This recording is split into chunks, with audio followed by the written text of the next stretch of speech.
तो स्टूडेंट अब स्टार्ट कर रहे हैं हम chapter number 2 residential status and scope of total income. ठीक है, I hope chapter 1 basic concept के जितने भी सारे क्वेश्चन हम कवर कर चुके हैं, हमारे 2 लेक्चर्स थे उस पर, वो आपने कर लिए। नहीं करे तो डिस्क्रिप्शन बॉक्स में उसका लिंक दिया हुआ है। ठीक है, let's start from the illustration number 1 ICAI study material. तो देखो, mister Anand is an Indian citizen and a member of the crew of a Singapore-bound Indian ship. Singapore-bound Indian ship, it means it is clear that it's a foreign-bound Indian ship. ठीक है, किया हुआ है हमने इसका provision. So foreign-bound Indian ship engaged in carrying of passengers in international traffic departing from Chennai port on 6 June 2023. It means वो चेन्नई से किस दिन चल रही है शिप? 6 जून 2023 को। तो मिस्टर आनंद ने किस दिन इंडिया लीव करा? 6 जून को। Now from the following details for the previous year 23-24 determine the residential status assuming that his stay in India in the last 4 previous years preceding previous year 2023-24 is 400 days. Clear?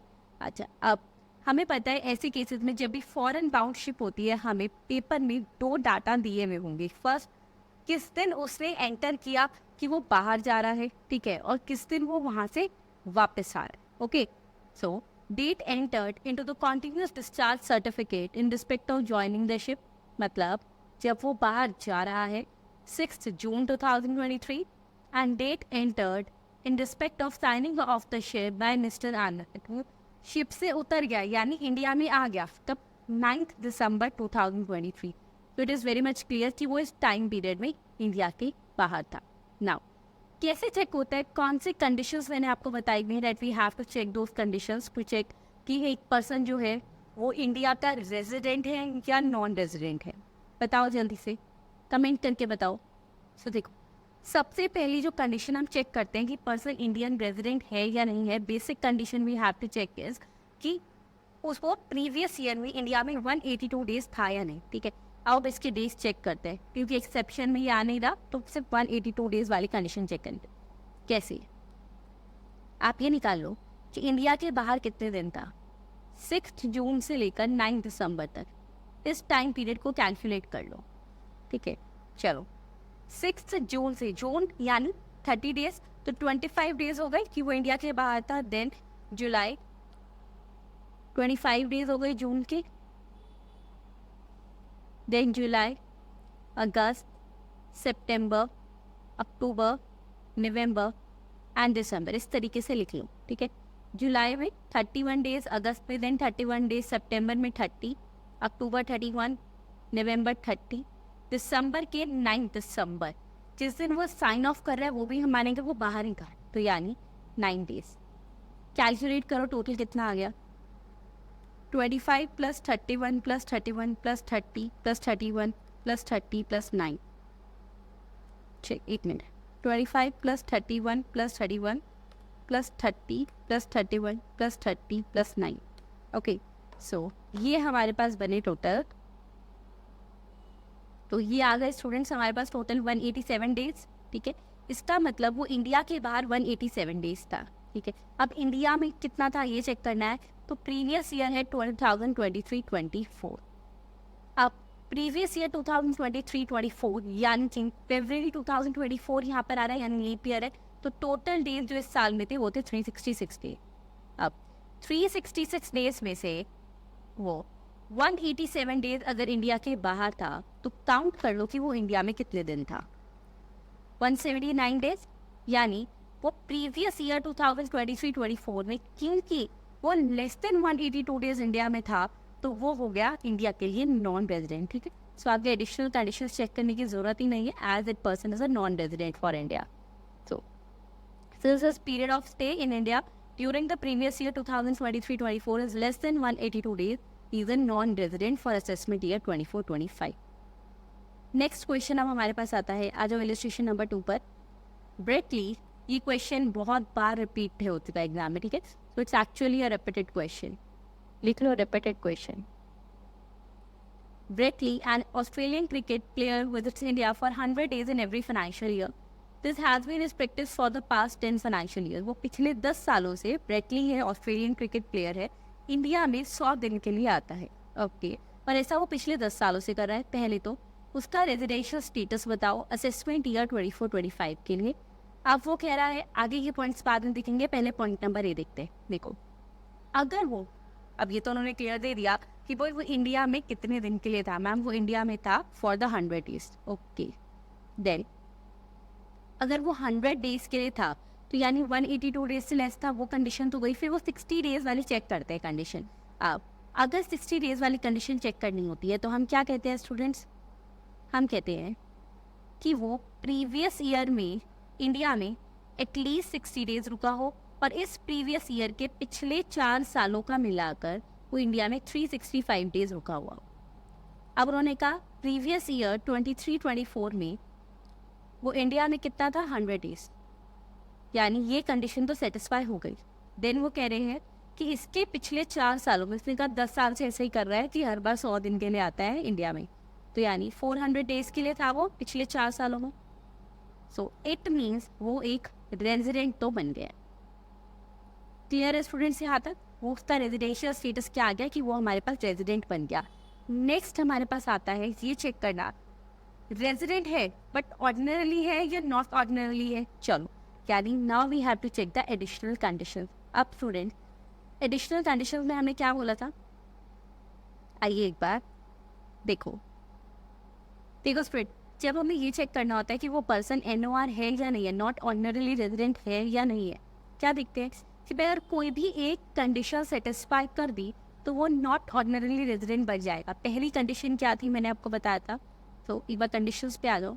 पहली condition यहाँ पर आती है कि अगर वो पिछले 10 years में से, अगर वो इंडिया के लिए, देखो स्टूडेंट, नॉन रेजिडेंट था, 10 में से किसी भी 9 ईयर्स में अगर वो नॉन रेजिडेंट पर्सन था, ठीक है, तो इन दैट केस वो क्या होगा? उसको हम कहेंगे not ordinarily resident. Additional conditions में सेटिस्फाई की इसमें। नेक्स्ट, अब ये तो नहीं हो रहा क्योंकि वो जो है रेजिडेंट तो वो बन रहा है, नॉन रेजिडेंट नहीं बन रहा।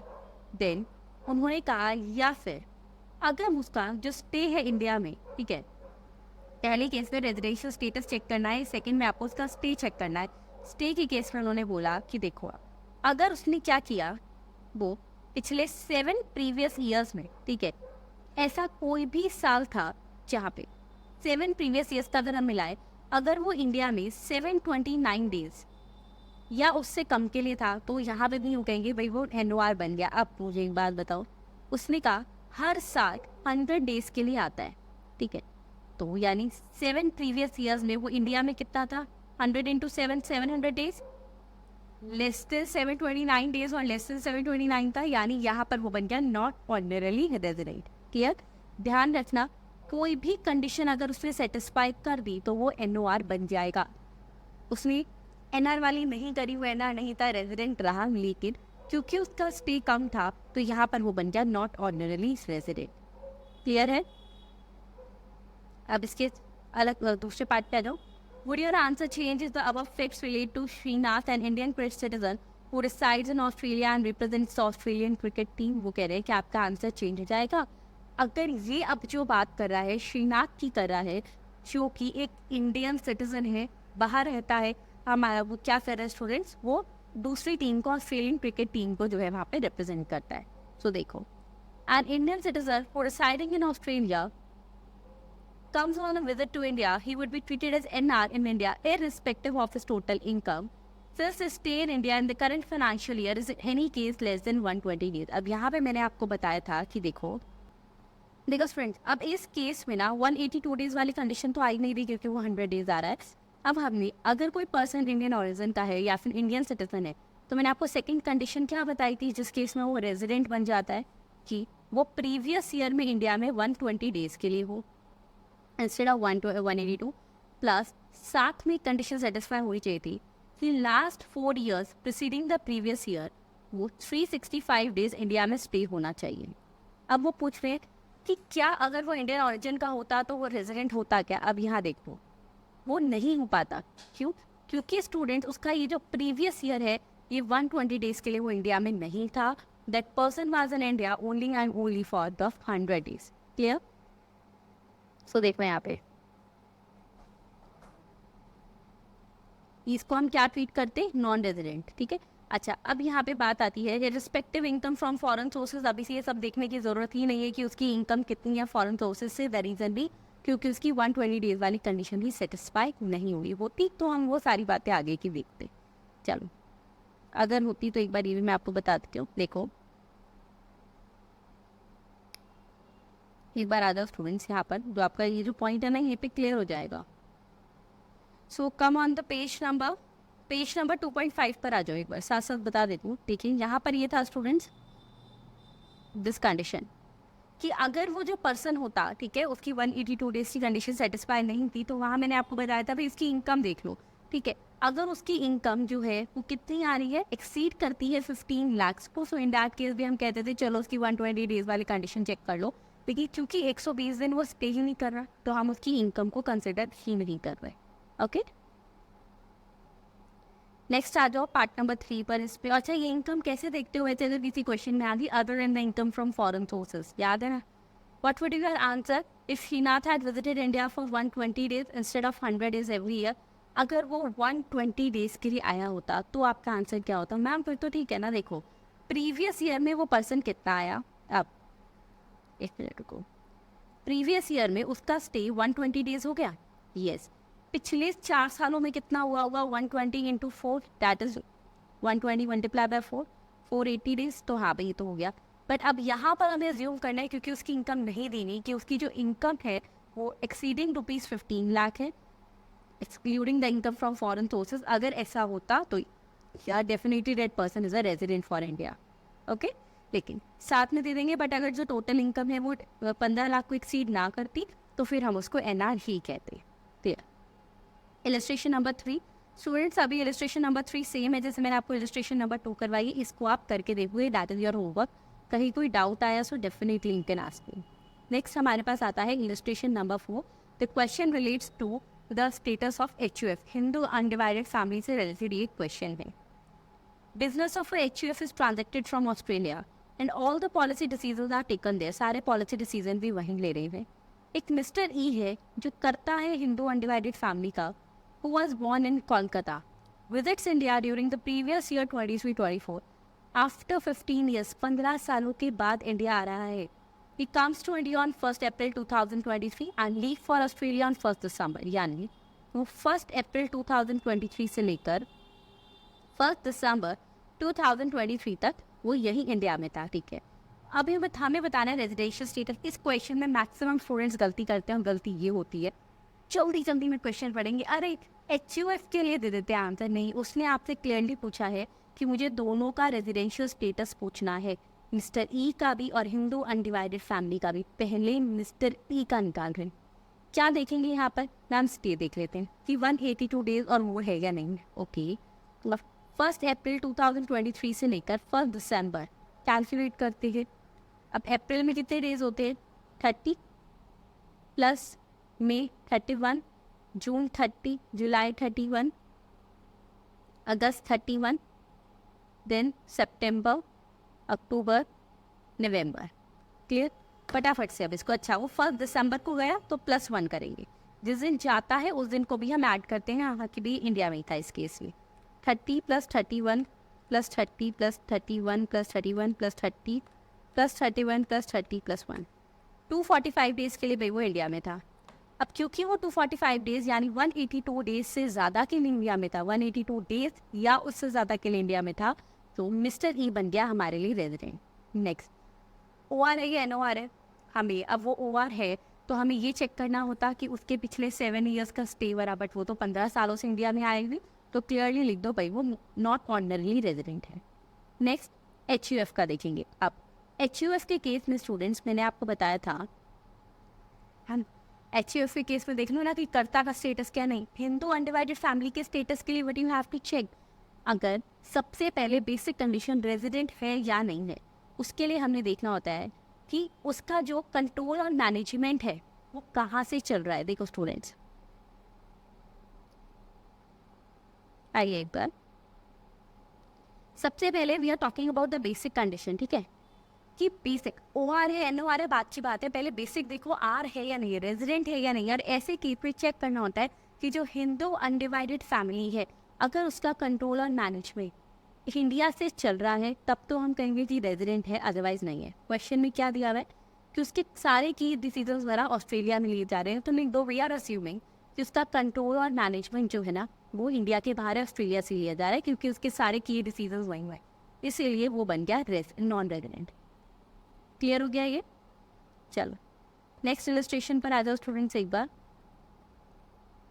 अब नेक्स्ट इलस्ट्रेशन भी मैं बता दूं आपको, ये भी एक रिपीटेड क्वेश्चन है एग्जाम्स के लिए, बहुत बार रिपीट हो चुका है। देखो स्टूडेंट्स, नेक्स्ट क्वेश्चन करने से पहले कुछ पॉइंट समझ लो, फिर ऐसा जो भी क्वेश्चन आएगा you will be easily able to solve it. क्या बात आती है कौन से पर्सन, कौन से स्टेटस के पर्सन के लिए कौन सी इनकम जो है वो टैक्सेबल रहेगी। अब मैं आपको ऐसी दो इनकम्स बता रही हूँ जो हर पर्सन के लिए टैक्सेबल रहने वाली है, मतलब वो इंडिया का है, इंडिया का रेजिडेंट है, इंडिया का नॉन रेजिडेंट है, NOR है, OR है, जो मर्जी है, वो उस पर तो टैक्स लगेगा ही लगेगा। अब ऐसी कौन कौन सी इनकम्स है लिखो यहाँ पर। एक तो ऐसी जो भी इनकम जो कि इंडिया में रिसीव हो रही है, इंडिया में रिसीव हो रही है, ठीक है, रिसीव हो रही है, या फिर कई बार स्टूडेंट्स ऐसा होता है income is not receiving in India but we are deeming, हम मान रहे हैं कि वो इंडिया में रिसीव हो रही है, यानी है ना deemed to be received, deemed to be received, क्या देन, या फिर कोई भी इनकम जो कि इंडिया में अक्रू हो रही है, यानी उसका जो अक्रूवल प्लेस है, अराइजिंग प्लेस है वो इंडिया में है, या फिर डीम्ड टू अक्रू है, डीम्ड टू अक्रू। ये जो दो इनकम्स है, रिसीव्ड और डीम्ड टू रिसीव, अक्रू और डीम्ड टू अक्रू, ठीक है, 4 कैटेगरीज है, मैंने 2 में डिवाइड कर दिया। ये तो हर पर्सन के लिए टैक्सेबल होने वाला है। क्वेश्चन में जब ऐसा लिखा आ जाए ना तो उसको टैक्स लगा देना। फिर बात आती है अगर कोई इनकम ऐसी है जो कि बाहर से आ रही है, इंडिया की नहीं है, ये तो सब इंडिया की थी, यानी उसका जो सोर्स है वो आउटसाइड इंडिया है, वो किस किसके लिए टैक्सेबल है? 3 कैटेगरीज हैं हमारे पास। एक हो गई रेजिडेंट, OR रेजिडेंट, ठीक है, ये ऑर्डिनरली रेजिडेंट है, नॉट ऑर्डिनरली रेजिडेंट और NR।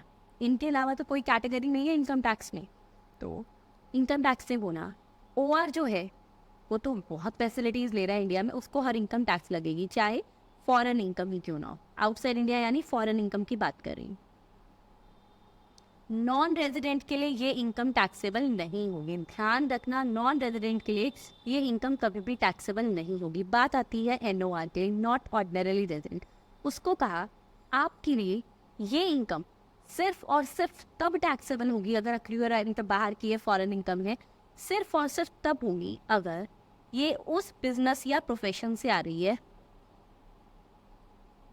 जो कि इंडिया में कंट्रोल हो रहा है, इंडिया में कंट्रोल हो रहा है।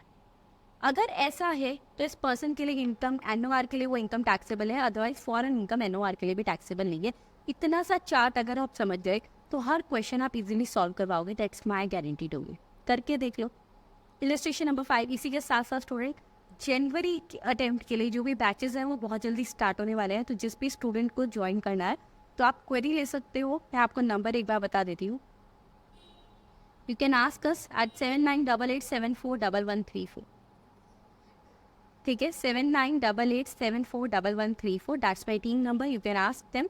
और आपको उसके बाद जो है ऑनलाइन क्लासेस यहाँ पे मिल जाएंगी at a very reasonable price. चलिए स्टार्ट करते हैं। Illustration number 5, from the following particulars of income furnished by mister Anirudh pertaining to the year ended 31st March 2024, compute the total income। अगर वो person resident and ordinarily resident है, resident but not ordinarily है, या फिर NR है। सबसे पहले तो ऐसे क्वेश्चंस को करने का तरीका एक एक करके निकाल लेते हैं। आधा पौना घंटा मतलब आप इसी क्वेश्चन पे बैठे रहोगे, you are trying to say this ना। आपको क्या करना, ऊपर लिख लोगे computation of total income of mister Anirudh for assessment year वगैरह सब लिख लेंगे। यहाँ पे हम एक टेबल बनाएंगे, ऐसे हर क्वेश्चन में हम एक टेबल बनाएंगे। यहाँ आ गया हमारे पास पर्टिकुलर्स, यानी जो भी इनकम सोर्सेज वगैरह होंगे वो सब।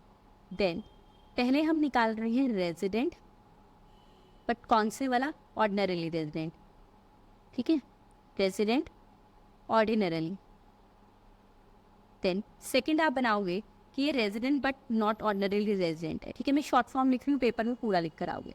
थर्ड कैटेगरी NR, इससे होगा क्या, टाइम से होगा कि एक ही इनकम सोर्स हम तीनों में बता पाएंगे सिमिलरली कि कैसे कैसे वो टैक्स रहेगा।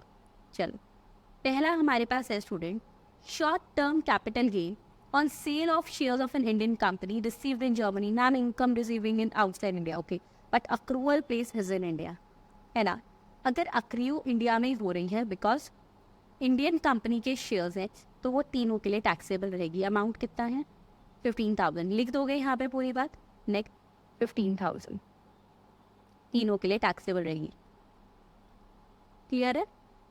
Then लिख दोगे short term capital gain on sale of shares of an Indian company received in Germany, taxable. Dividend from a Japanese company received in Japan, बाहर का ये सब, इंडिया का कुछ लेना देना नहीं है, यानी फॉरेन सोर्स इनकम है, बिजनेस और प्रोफेशन कंट्रोलिंग इंडिया भी नहीं है, तो ये इनकम जो है सिर्फ और सिर्फ हमारे ऑर्डिनरी OR के लिए टैक्सेबल रहेंगे। 10,000 इन दोनों के लिए नहीं होंगे। क्लियर? देखिए उसी चार्ट से चल रहा सब कुछ। Rent from property in London deposited in a bank in London, later on remitted to India through approved banking channels. हाँ ma'am, remitted in India it means received in India नहीं।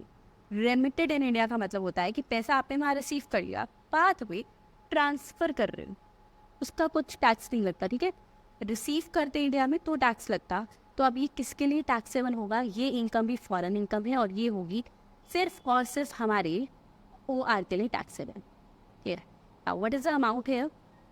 75,000। कितना है? 75,000 आ जाएगा। इन दोनों के लिए तो टैक्सेबल ही नहीं है। स्टूडेंट्स कंप्लीट 75 टैक्सेबल रहेगा या नहीं, क्योंकि ये इनकम फ्रॉम हाउस प्रॉपर्टी है और हाउस प्रॉपर्टी के चैप्टर में हमने पढ़ा है कि डिडक्शन आती है फ्लैट 30% की। तो 75,000 में से 30% माइनस किया 52,500। नोट दे दोगे क्योंकि इनकम फ्रॉम हाउस प्रॉपर्टी है तो इसमें डिडक्शन मिलती है 30% की। Dividend from RP limited and Indian company, तीनों के लिए टैक्सेबल रहेगा। कितना अमाउंट है? 6,000। अराइजन जो पॉइंट है वो इंडिया का ही है, हमारा इंडियन कंपनी ने दिया है। अब नेक्स्ट मैम, इंडियन कंपनी का डिविडेंड एग्जाम होता है, पहले होता था, अब नहीं है, अब टैक्सेबल होता है, ठीक है। तो ये अमेंडमेंट है, प्लीज़ इसको अच्छे से कर लेना। Agricultural income from land in Gujarat, okay, agricultural income है गुजरात से आई है। अब यहाँ पे पॉइंट देखो, ये वैसे तो तीनों के लिए टैक्सेबल है क्योंकि इंडिया की है, लेकिन स्टूडेंट एग्रीकल्चरल इनकम जो होती है सेक्शन नंबर 10 क्लॉज नंबर 1, अगर वो इनकम इंडिया की है, यहाँ पे मान लो अगर वो इनकम जो है ऑस्ट्रेलिया से आती है, एग्रीकल्चरल इनकम टैक्सेबल रहती, बट हमारी इंडियन लैंड है, एग्रीकल्चरल लैंड है, इंडिया की इनकम है, तो वो तीनों के लिए एग्जम्प्ट रहेगी। क्यों? सेक्शन नंबर 10 क्लॉज नंबर 1 ये बात कहता है। क्लियर है? समझ आ गया ये क्वेश्चन? Very good. चलो इसी के साथ ये क्वेश्चन भी हमारा कंप्लीट होता है। नेक्स्ट हमारे पास आता है स्टूडेंट्स, ओके आ जाइए एक बार, नेक्स्ट इलस्ट्रेशन, इलस्ट्रेशन नंबर 6। अच्छा, इस इलस्ट्रेशन को करवाने से पहले ना एक बात और सुनो, वो क्या? वो ये, हम क्या करते हैं, अब हमारे पास अप्रॉक्सीमेटली 400 क्वेश्चन भी अगर हो गए तो क्या हम सारे पेपर से पहले रिवाइज कर पाएंगे? नहीं ना। So what you are going to do, आपको जो लग रहा है कि मान लो 2 क्वेश्चन सिमिलर है, सिमिलर क्वेश्चन आपको वो वक्त देती, आपने क्वेश्चन किया, आपको पता है कि मैंने इसमें सिर्फ एक ही पॉइंट पे मुझे कहीं ना कहीं दिक्कत आ रही है, वैसे नहीं, तो आप उस पॉइंट को या तो अपनी किसी नोटबुक पे लिख लो या उसको मार्क कर लो कि आप रिवाइज करते टाइम सिर्फ उसी को करोगे, बाकी पॉइंट्स को नहीं, जिससे आप टाइम सेव कर पाओगे और सारी इलस्ट्रेशंस कंप्लीट कर पाओगे। Mister David, an Indian citizen, aged 40 years, a government employee serving in the Ministry of External Affairs, left India for the first time on 31st March 2023 due to his transfer to High Commission of Canada, ठीक है। उसके बाद वो India में नहीं आया, उसको ये कुछ इनकम्स हुई हैं, आपको बताओ। सबसे पहले तो students we have to check the residential status of mister David. अब देखो, मिस्टर डेविड जो है ना वो इंडिया में आया ही नहीं, यानी प्रीवियस ईयर 23-24 में वो इंडिया में नहीं आया क्योंकि वो 31 मार्च 2023 को चला गया। प्रीवियस ईयर 23 स्टार्ट होता है 1 अप्रैल से। So in that case student, mister David is a non resident since he was not present in India at any time. Clear? अब उसके लिए NR के लिए कौन सा इनकम टैक्सेबल होगी हम ये देखेंगे। सैलरी दी हुई है कंप्यूटेड 5 लाख रुपये, फॉरेन अलाउंसेस भरा है। कंप्यूटेड का मतलब होता है आफ्टर ऑल द डिडक्शन। किसने दी है ये? मैम इंडियन गवर्नमेंट ने, तो टैक्सेबल है, ठीक है। Foreign allowance not included, foreign allowance है यानी फॉरेन में ही मिला है, फॉरेन से ही आया है, तो ये इसके लिए टैक्सेबल नहीं आया। इसके लिए फॉरेन में मिला है, इसका ना ये एक इंपॉर्टेंट पॉइंट है, अभी मैं बताती हूँ, ठीक है। इसको सिर्फ इतना मत लिखना फॉरेन में मिला, अभी फॉरेन अलाउंस गवर्नमेंट एम्प्लॉय को जब मिलता है तो इसका स्पेसिफिक प्रोविजन है, वो भी बताती है। Interest on FD from bank in India taxable है। एनआर के लिए अगर कोई भी income receive, deem to receive, accrue, deem to accrue है तो वो टैक्सेबल है। Income from agriculture in Nepal, India में टैक्स लगेगा? नहीं लगेगा। Income from house property in Nepal नहीं लगेगा क्योंकि एनआर है। अब आ जाओ फॉरेन अलाउंस पे।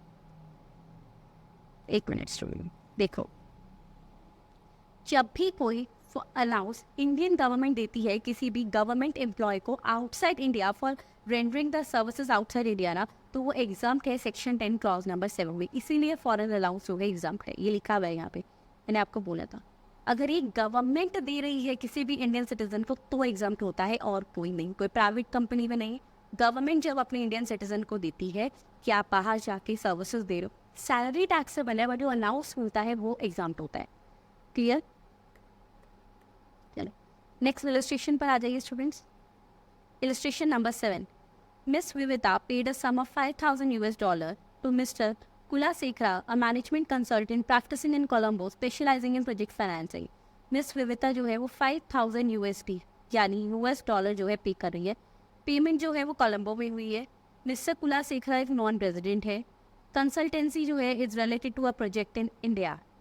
Is this payment chargeable to tax in India? अब बात आई, वो एनआर है। एनआर के केस में इनकम सिर्फ तब जो है टैक्सेबल होती है अगर वो इनकम उसको बाहर मिल रही है। क्या? यस मैम, बाहर दी है। ओके, रिसीव जो है वो बाहर हुई है, कोलंबो का है वहीं हुई है।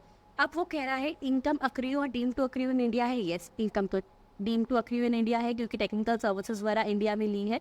So as per this point student, क्योंकि सर्विसेज इंडिया में यूटिलाइज हुई हैं तो पेमेंट जो उसको कोलंबो में रिसीव हुई है वो इंडिया में टैक्सेबल होगी। क्लियर है? Because it is deem to accrue or arise in India. We have already covered कि कब क्लास में हमने कवर किया था कब deem to accrue or arise in India होती है। I hope this question is clear to all of you. Next illustration number 8 है, ये आपका होमवर्क है। ओके, जैसे अभी मैंने आपको करवाया था ना, तो ये उसी तरीके का है कि आपको मानना है वो ROR है, R बट NOR है और NR है। वो एक टेबल बनाओगे और क्वेश्चन को सॉल्व करोगे। कोई डाउट आया so you can definitely ask me out. Next आ जाइए। ओके, सो इसी के साथ इलस्ट्रेशंस खत्म होती है। अब स्टार्ट करते हैं टेस्ट योर नॉलेज के क्वेश्चंस। Let's start it. चलो फिर स्टार्ट करें। Test your knowledge question number 1, mister Ram an Indian citizen left India on 22 September 2023। Indian citizen है वो। ओके, 22 सितंबर को इंडिया से गया है for the first time to work as an officer of a company in Germany. यानी उसको गया किस लिए है? For the employment purpose outside India. Determine the residential status of Ram for assessment year 24-25। First of all, क्या basic condition मैंने आपको सिखाई थी? राम या तो वो इंडिया में होना चाहिए प्रीवियस ईयर में फॉर द 182 डेज और मोर।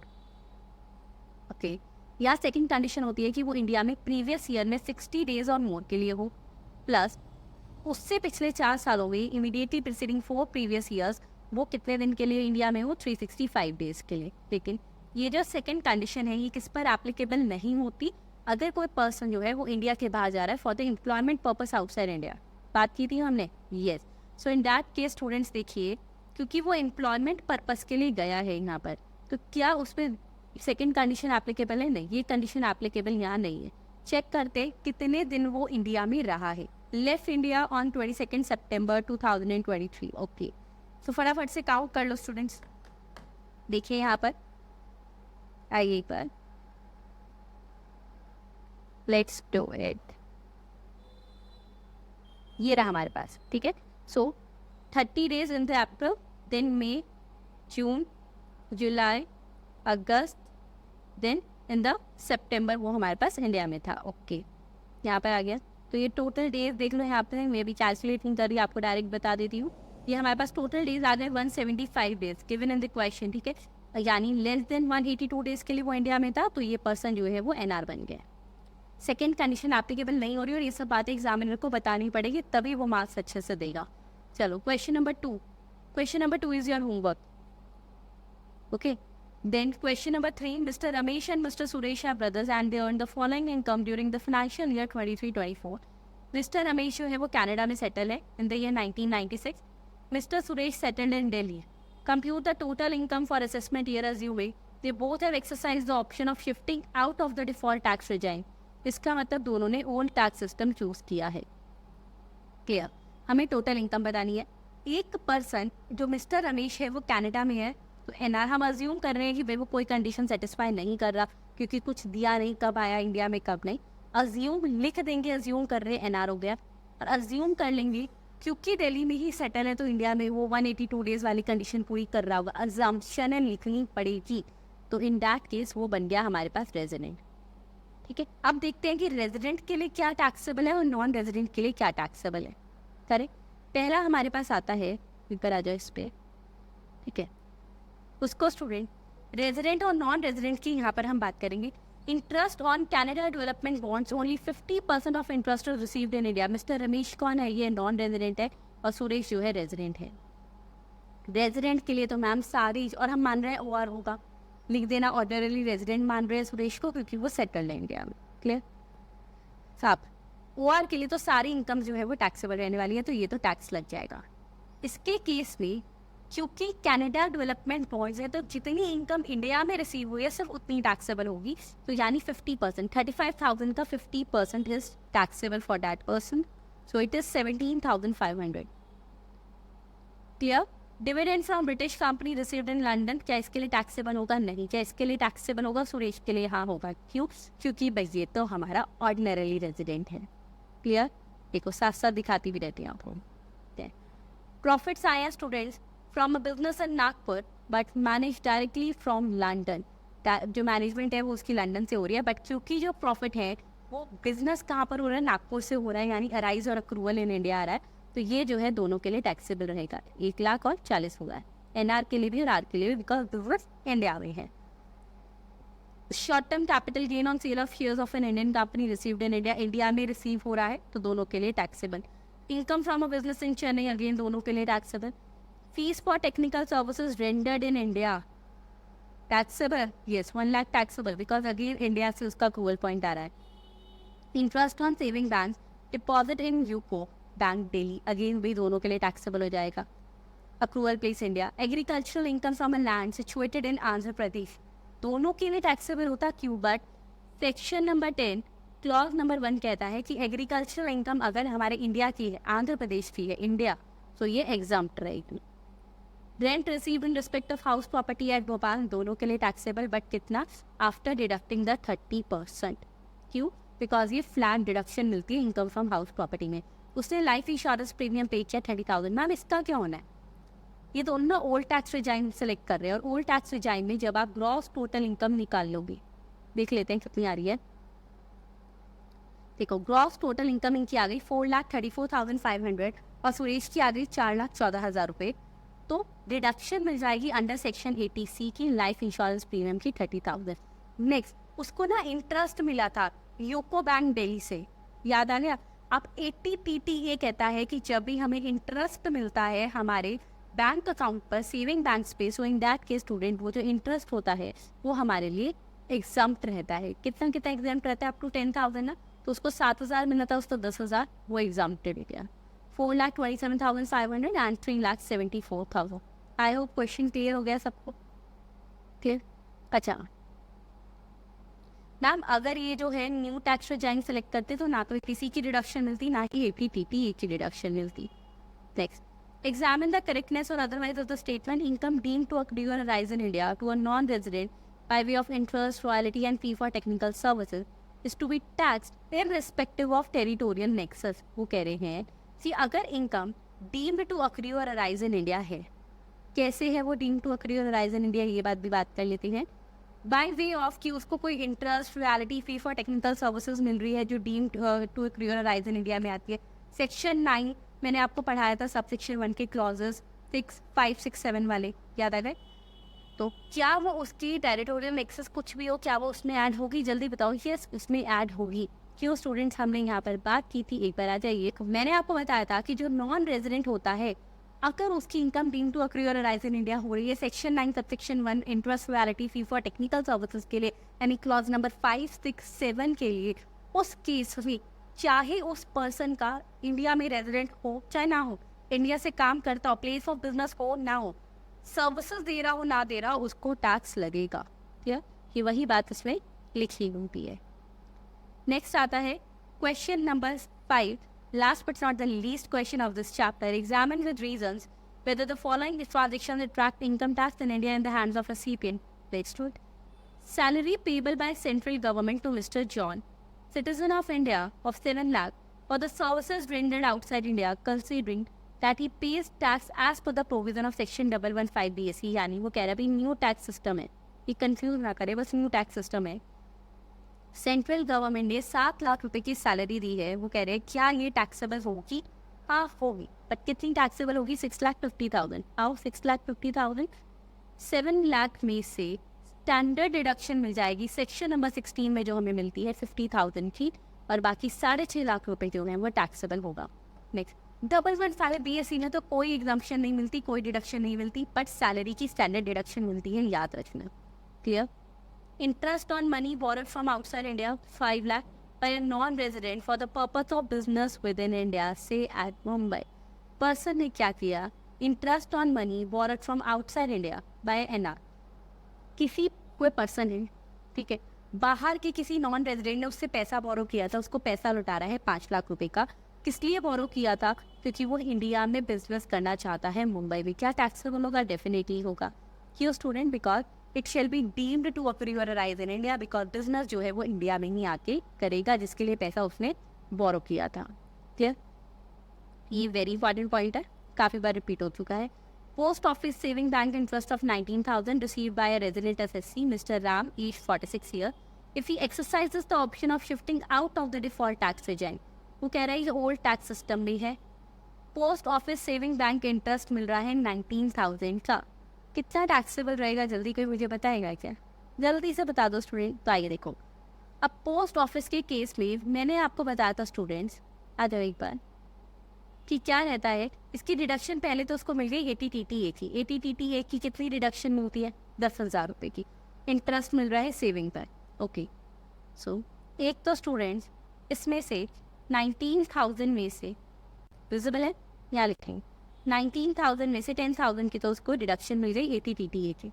ओके, देन स्टूडेंट्स हमने बात करी थी कि सेक्शन नंबर 10 भी एग्जाम करता है पोस्ट ऑफिस की जो इनकम आती है उसको कितना करता है? 3,500 तक। माइनस 3,500 कितना रह गया? 19,000 minus 10,000 minus 3,500, 5,500। That shall be taxable. But इसमें एक ट्विस्ट है, वो क्या? जब आप पेपर में इसको प्रेजेंट करोगे 19,000, पहले इसमें से student you have to give the deduction और you can write exemption under section 10। क्यों मैम? मतलब पोस्ट ऑफिस वाली पहले एग्जाम करोगे। अब ऐसा क्यों? क्योंकि स्टूडेंट जब भी हम कोई भी हमारा कंप्यूट करते हैं टोटल इनकम का क्वेश्चन, तो पहले जितनी सेक्शन 10 की होती है वो हम उसको साथ साथ में एग्जाम करते हैं, फिर ग्रॉस टोटल इनकम आती है, लास्ट में उसको हमें डिडक्शन देनी होती है ATTTA, ATC एंड ऑल। 10,000 की बाद में आप ATTTA में डिडक्शन दोगे, याद रखना। इसको घुमा मत देना कि पहले ATTTA दे दिया देन सेक्शन 10, वो गलत हो जाएगा, ठीक है, वो प्रेजेंटेशन गलत हो जाएगी। Royalty paid by a resident to a non-resident in respect of a business carried on outside India। एक रेजिडेंट ने नॉन रेजिडेंट को पेमेंट करी है। क्यों करी है? क्योंकि उसको बाहर, देखो क्या हो रहा है, एक रेजिडेंट है, ठीक है, उसने NR को रॉयल्टी पेमेंट करी है। ओके, क्यों करी है? क्योंकि इस रेजिडेंट को इंडिया के बाहर कोई काम करना था, कहीं से कुछ कनेक्शन है इंडिया का नहीं ना, तो क्या इस नॉन रेजिडेंट को जो ये रॉयल्टी रिसीव हुई है वो टैक्सेबल होगी? नहीं होगी। अगर ये भी टैक्स होने लग गई तो इन दैट केस कोई NR जो है वो रॉयल्टी रिसीव ही नहीं करेगा, इंडिया से कह रहे बिना मतलब टैक्स लगा रहे। Legal charges of ₹5 lakh paid in Delhi to a lawyer of UK। Okay, legal charges Delhi में पे करेंगे UK के लॉयर को। क्यों? क्योंकि वो इंडिया आया और उसने दिल्ली हाई कोर्ट में एक केस प्रेजेंट किया। क्या लगता है स्टूडेंट्स इसमें? अरे definitely that income will be taxable in India. क्यों स्टूडेंट्स? पहली बात तो इनकम जो है it is deem to accrue in India, वो रिसीव भी इंडिया में ही हो रही है। दोनों कंडीशंस यहाँ तो सेटिस्फाई है, so that will be taxable. इसके साथ साथ ये चैप्टर भी जो होता है यहाँ पे हमारा खत्म होता है। Chapter number 2 we have covered out. Next करेंगे चैप्टर नंबर 3। कोई भी डाउट है, कोई भी क्वेरी है, you can definitely ask me. और एक बात ध्यान से सुनो स्टूडेंट्स, मैं फिर रिपीट कर रही हूँ, जनवरी 25 के लिए batches are going to start very soon, ठीक है। तो आपके जिन भी फ्रेंड्स को वो बैच ज्वाइन करना है, please tell them. But thank you, have a nice day.